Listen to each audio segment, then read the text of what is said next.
They called it impossible because the physics of underwater warfare did not bend for optimism, politics, or desperation. In the spring of 1941, in the freezing black waters of the North Atlantic, British destroyers were hunting German U-boats with a weapon that almost never worked the way it was supposed to. A convoy pushes forward through heavy seas. Cargo ships carry grain, fuel, ammunition, everything Britain needs to survive. An escort destroyer detects a contact. The ASDIC operator reports it clearly. Bearing 090, range 800 yards.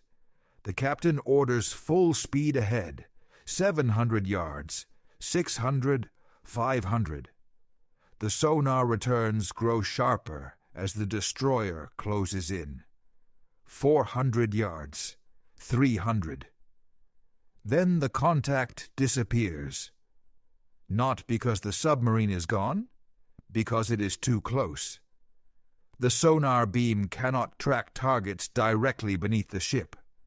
The outgoing pulse and the returning echo merge into distortion. The target vanishes from the screen.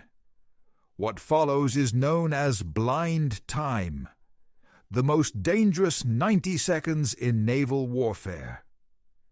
For 90 seconds, the U-boat commander is invisible. The destroyer charges forward, estimating position and depth. Depth charges roll off the stern and sink at roughly 6 to 9 feet per second. If the submarine is at 200 feet, the explosives take more than 20 seconds to reach detonation depth. If deeper, even longer. During that time, the U-boat is turning hard, diving, accelerating. The explosions erupt exactly where the submarine used to be. By the time the water settles, the U-boat is gone. This pattern repeats thousands of times across the Atlantic. Between September 1939 and May 1945, British escorts conduct more than 5,000 depth charge attacks. Confirmed kills, 85 and a half. Roughly 60 attacks for one destroyed submarine. A success rate barely above 1%.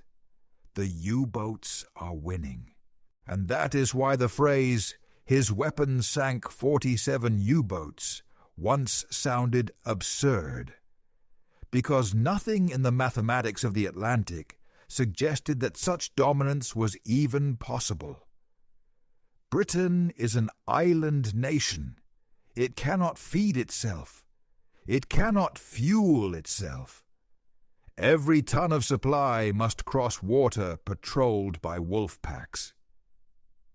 Winston Churchill later admitted that the only thing that truly frightened him during the war was the U-boat peril. Not invasion, not bombing, submarines. The flaw was not courage, it was geometry.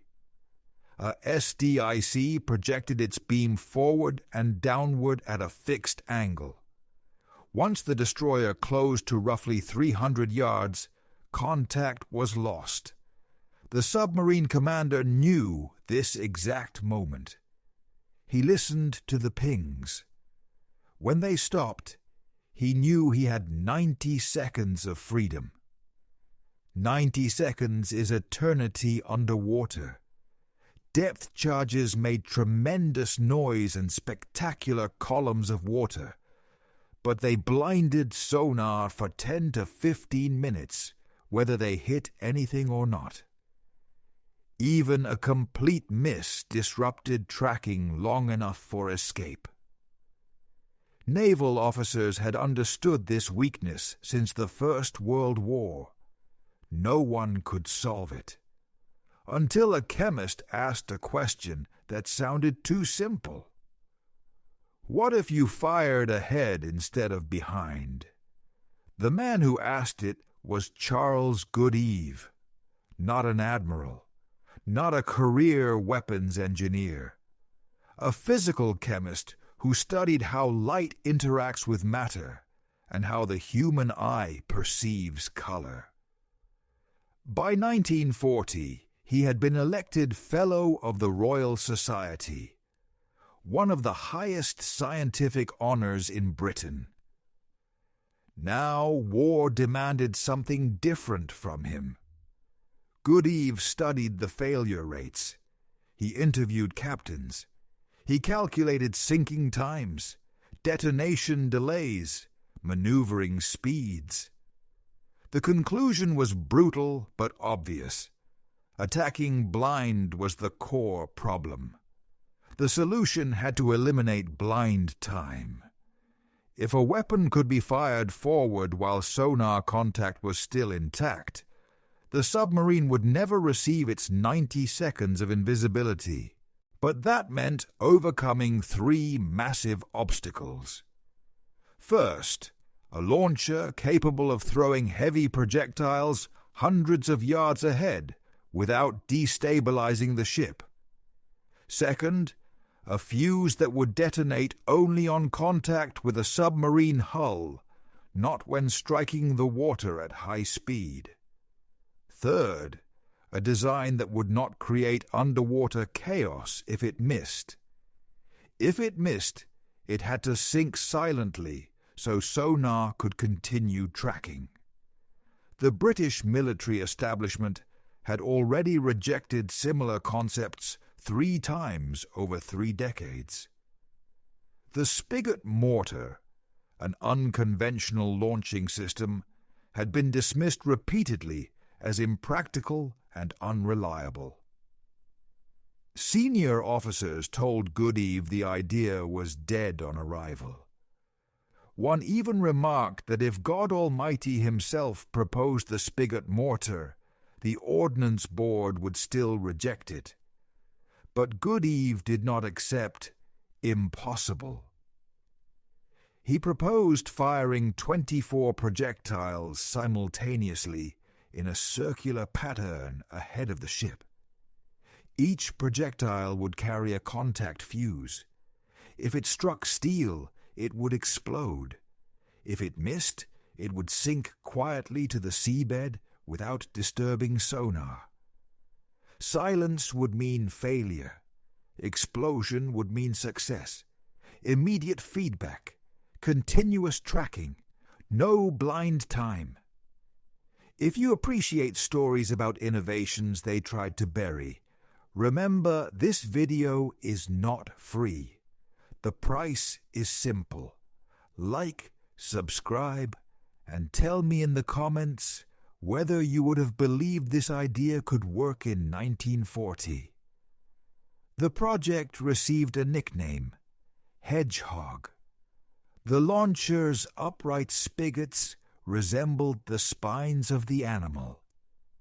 Each projectile weighed 65 pounds, containing 35 pounds of Torpex, more powerful than TNT. The fuse armed only after sinking 15 to 20 feet below the surface, preventing premature detonation. Tail fins induced spin for stability. The pattern covered an elliptical area roughly 200 yards ahead of the attacking ship. In early 1941, prototypes proved the concept worked. The mathematics changed instantly.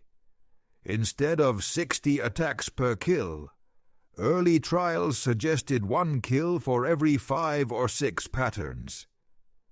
That kind of shift does not merely improve statistics, it changes wars. But the Royal Navy still refused full production approval. Committees stalled. Objections multiplied. The weapon was too new, too unconventional, too disruptive to established doctrine. So Charles Goodeve made a decision that would either end his career or change naval history. If the system would not listen, he would go around it. And that meant one thing. He needed Winston Churchill to see the Hedgehog fire. His weapons sank 47 U-boats. Sounds insane, but that's exactly what happened. Before Hedgehog, hunting submarines was a blind gamble. Every escort captain knew the truth. Lose sonar contact, and you're throwing money, ammo, and lives into the Atlantic. One wrong move, and hundreds of tons of vital supplies vanish, along with sailors who will never see home again. In January 1941, Charles Goodeve and his team faced problems that most engineers called impossible. The launcher had to hurl 24 projectiles hundreds of yards ahead without tipping the ship. Each projectile weighed 65 pounds, 35 pounds of Torpex, more powerful than TNT. The fuse had to detonate only on steel, a submarine hull, and miss? It had to sink silently, leaving sonar clear. Goodeve didn't sit back.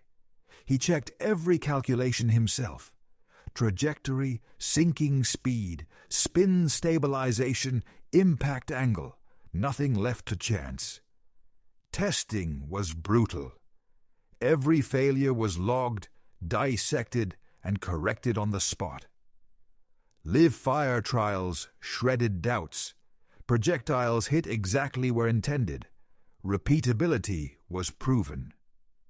Meanwhile, the Royal Navy remained skeptical. Committees stalled, argued, and delayed. Some said the weapon was unnecessary. Others claimed it was too complex, too dangerous, too disruptive. They didn't want it. They wanted routine, predictability, safe bureaucracy. Goodeve didn't care. He knew the Atlantic wasn't going to wait for paperwork. He ignored the committees, bypassed protocols, and forced trials to happen. When the first operational Hedgehog went on HMS Westcott in January 1942, it was a revelation. Sonar contact stayed solid. Projectiles struck ahead of the submarine. Misses sank quietly. Hits exploded with brutal efficiency. Blind time was gone. Submarines didn't get 90 seconds of freedom anymore. By mid-1942, convoy escorts equipped with Hedgehog were killing U-boats at rates nobody thought possible. 1 kill for every 5 or 6 attack patterns, compared to 60 attacks per kill with traditional depth charges. The math had changed. The game had changed. The Atlantic was no longer a free hunting ground for German wolf packs. And yet, the fight wasn't over. Sailors were still skeptical. Depth charges were loud, explosive, psychologically satisfying. Hedgehog was quiet, subtle, unassuming. Victory had to prove itself over months of convoy battles. But every time it worked, every time a U-boat exploded silently under its fire, the legend of Charles Goodeve grew. This is the story of a chemist who ignored impossible odds, broke the rules, and gave Britain a weapon that finally made the Atlantic safe. His weapon sank 47 U-boats and changed naval warfare forever. By 1943, the Hedgehog was no longer an experiment. It was a weapon feared by every U-boat commander patrolling the North Atlantic. Goodeve's brainchild was in the hands of frontline sailors, and the results were immediate and brutal. Submarines that once slipped through the British blockade like ghosts were now being torn apart before they even had a chance to react. Hedgehog changed the rules of engagement. The hunter became the hunted. Every convoy escort equipped with Hedgehog gained an almost supernatural edge. The weapon fired ahead while sonar contact was still active. No more blind attacks. No more wasted depth charges exploding harmlessly in the water. One crew member called it a surgical strike in the middle of the ocean. It was quiet, precise, deadly. 24 projectiles would spiral forward, landing in an elliptical pattern of 200 yards. One hit, and the U-boat's steel hull was ripped apart. Miss? The projectile sank silently, leaving sonar clear and ready for the next salvo. The numbers told a story that stunned even hardened naval officers. Early depth charge attacks required 60 drops for a single kill. Hedgehog brought that down to 5 or 6. Experienced crews reached success rates of 20% per attack pattern. That may not sound like much, but in the brutal mathematics of the Atlantic, it was revolutionary. Submarines that had been invincible for months now faced a weapon they could not outmaneuver. The psychological effect on the Kriegsmarine was immense. U-boat commanders began to hesitate, second-guess, and sometimes retreat before attacks even began. But the Royal Navy itself was slow to adapt. Hedgehog required a change in tactics, a willingness to trust a weapon that didn't roar like a depth charge. Some captains refused to believe it worked until they saw U-boat wreckage firsthand. Others complained that it was too complicated or that it disrupted the deck layout of destroyers. Goodeve was relentless. He sent teams aboard ships, supervised training, and even went to sea personally to demonstrate the weapon in action. He became a figure both revered and feared, a civilian scientist telling seasoned naval officers how to fight a war. Meanwhile, German U-boats were adapting. They tried evasive maneuvers, zigzag patterns, and deeper dives. Nothing worked consistently. Hedgehog's contact fuses only detonated on steel. It didn't matter if a submarine tried to fake a pass or dive into turbulent water. If it was in the path, it exploded. The once feared wolf packs began to suffer losses they had never imagined.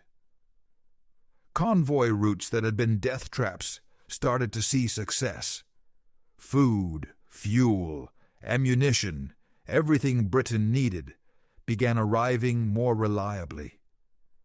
The war at sea was being won not by brute force, but by innovation. The success of Hedgehog didn't just save ships, it saved lives. Thousands of sailors who would have drowned in icy Atlantic waters were kept alive. Merchant crews who feared every night of travel now had a fighting chance. The morale boost for Britain was enormous. The weapon gave commanders confidence. It gave crews hope. And for Goodeve, it validated years of stubborn insistence that impossible was just a word, not a fact. Across the Atlantic, the Americans noticed. U.S. destroyers began to be fitted with Hedgehog systems. In just 12 days, a single American destroyer sank 6 Japanese submarines using the weapon, a record that would stand in naval history forever. Hedgehog wasn't just a British success, It was a global game changer. It proved that one brilliant mind, willing to challenge tradition, could alter the course of a world war.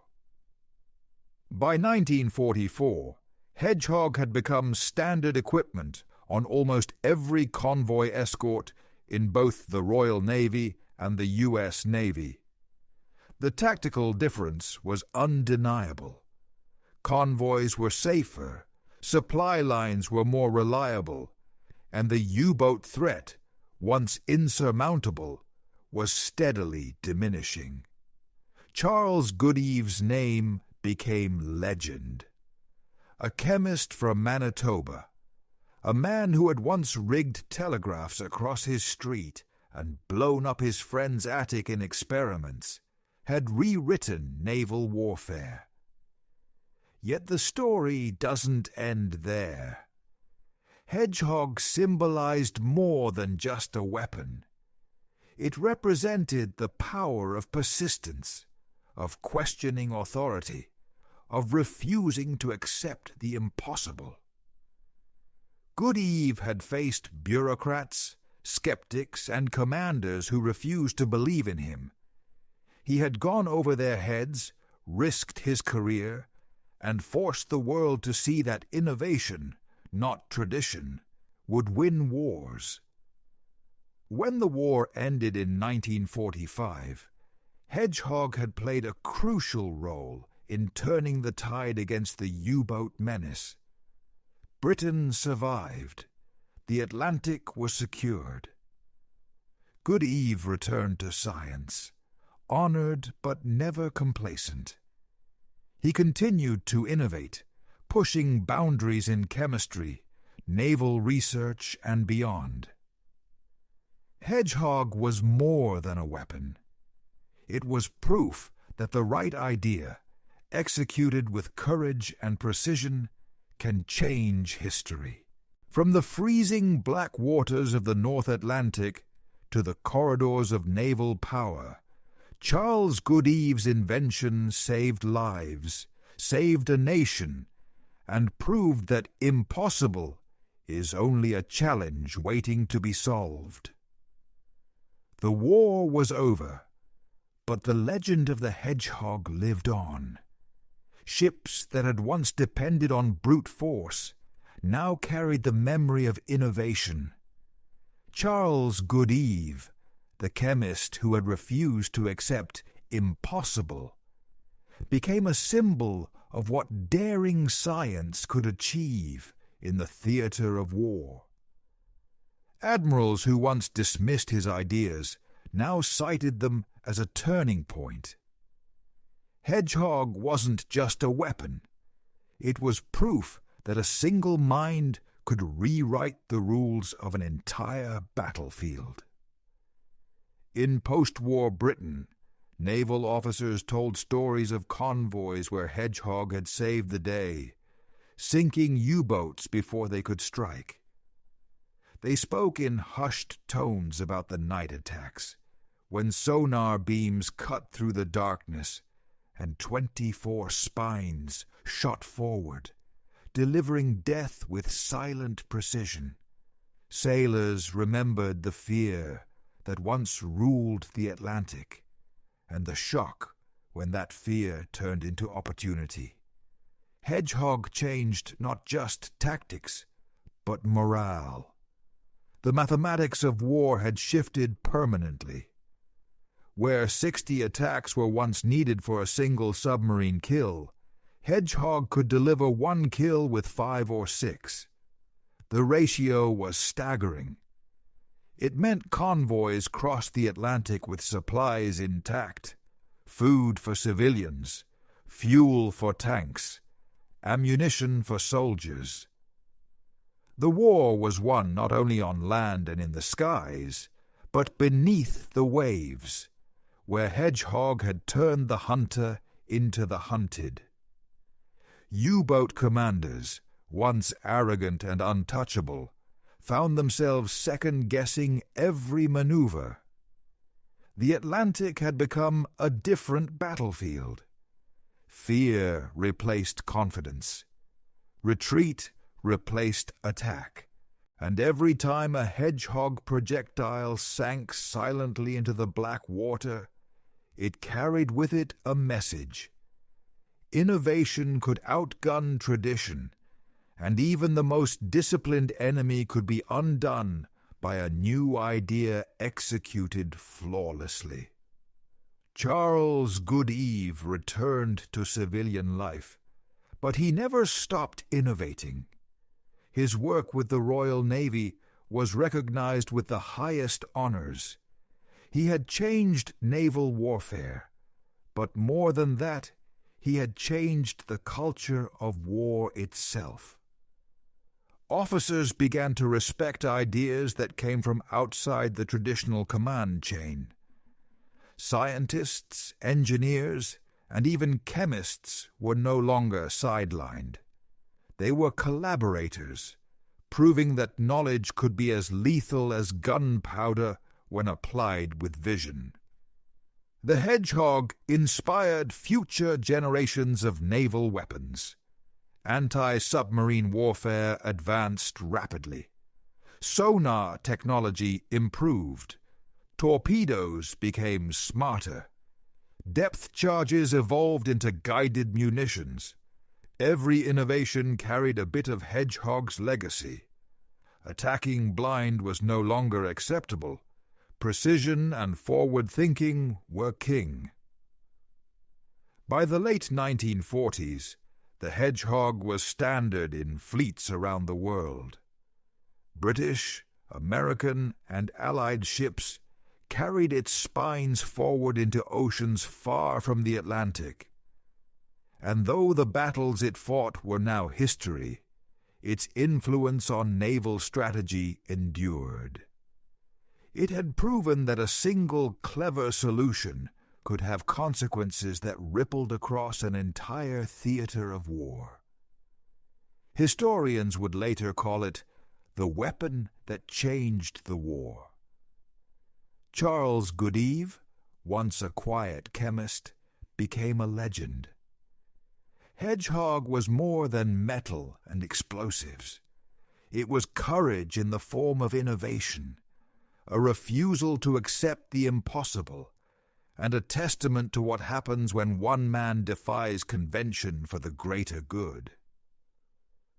When you think of the North Atlantic in 1941, remember the freezing black waters, the convoys pushing through relentless seas, and the shadowy U-boats hunting their prey. Remember the soundless projectiles spiraling forward, the explosions ripping through steel, and the sailors watching anxiously as the waters settled.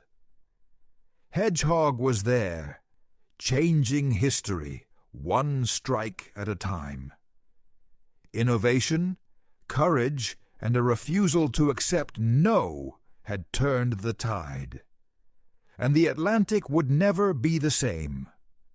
The Hedgehog didn't just sink submarines. It shattered assumptions. It redefined strategy. It saved lives. And it made clear, once and for all, that war was not just won by ships and soldiers, but by ideas that refused to die. History remembers the battles, the U-boats, the convoys. But it also remembers the weapon that made all the difference, the Hedgehog, and the man who believed it could work when everyone else said it couldn't.